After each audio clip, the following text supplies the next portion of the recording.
Alright, hostage, so let's finish this up, and the first thing we need to do is import a bunch of stuff. Android.view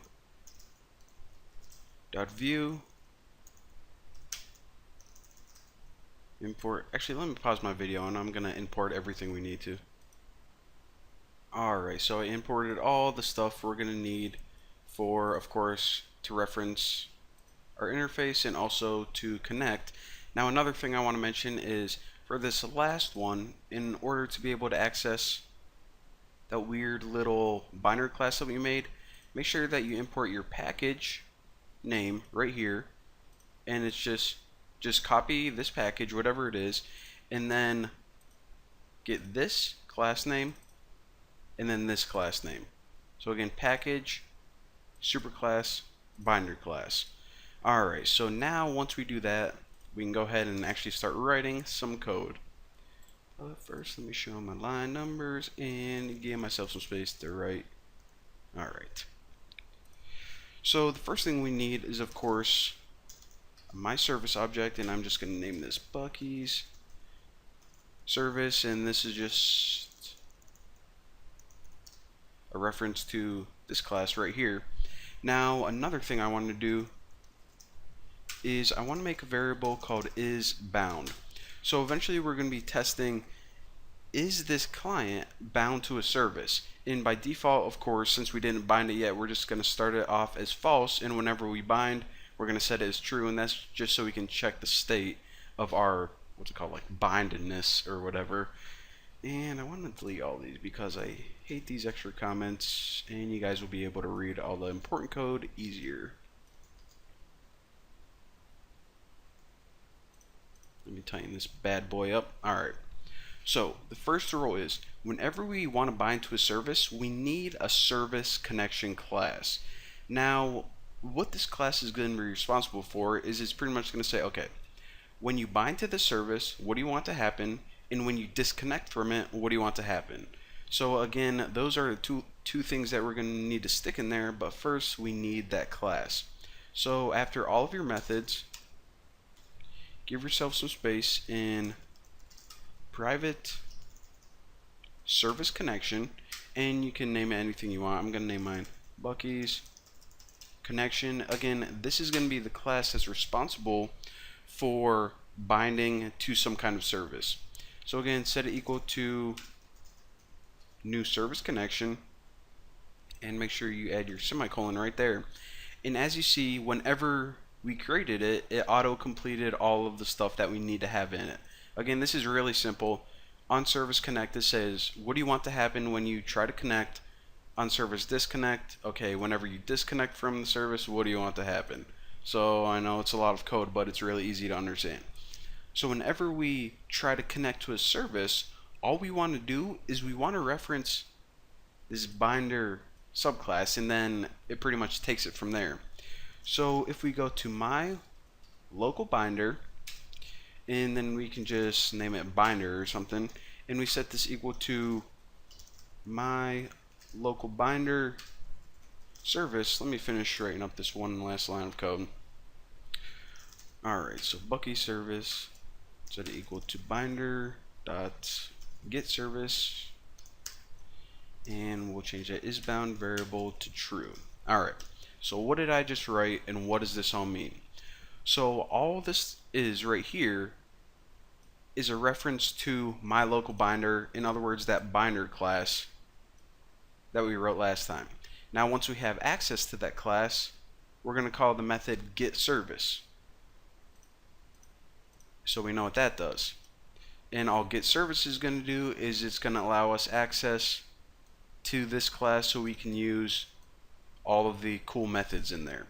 Now that takes care of the connection, and just for housekeeping, checking and stuff, I'm going to set isBound equal to true, because that means, okay, we are now bound to a service.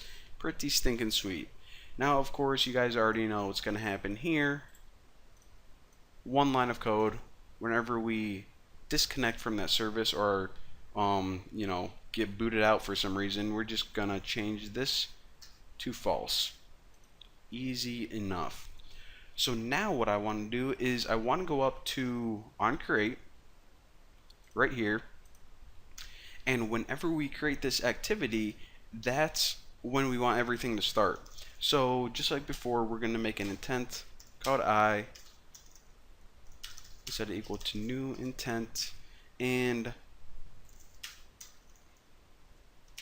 alright, so this is our intent. This is what we intend to do. MyService.class. Now check this out. This is where things get a little bit weird.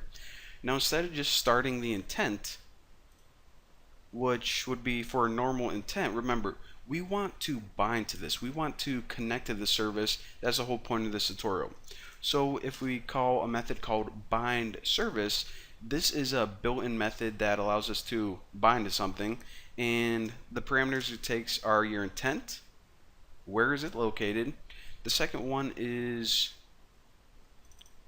Bucky's connection. So the second parameter it takes, it has to be an object from the service connection class.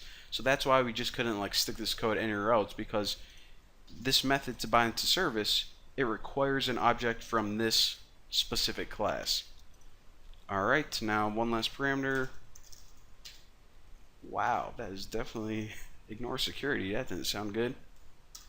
So context, why can I not type today? Bind auto create. So again, you guys already know what this does right here. I already explained it. No need to explain it again. So the last thing that we need to do is you're probably scratching your head and you're like, alright, so this looks good and all, but okay, we're connected to this and then get the time, but how the heck does it show? Because I know that we had this button right here and it called a method show time. So shouldn't this like app do something useful, like implement that method? So yes, let's just go ahead and do that right now. So again, this is the easy part. Public void. I'm going to start my emulator right now.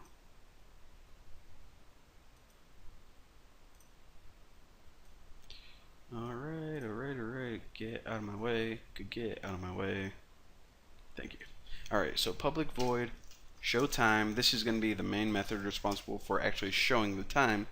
And string current time set equal to Bucky's service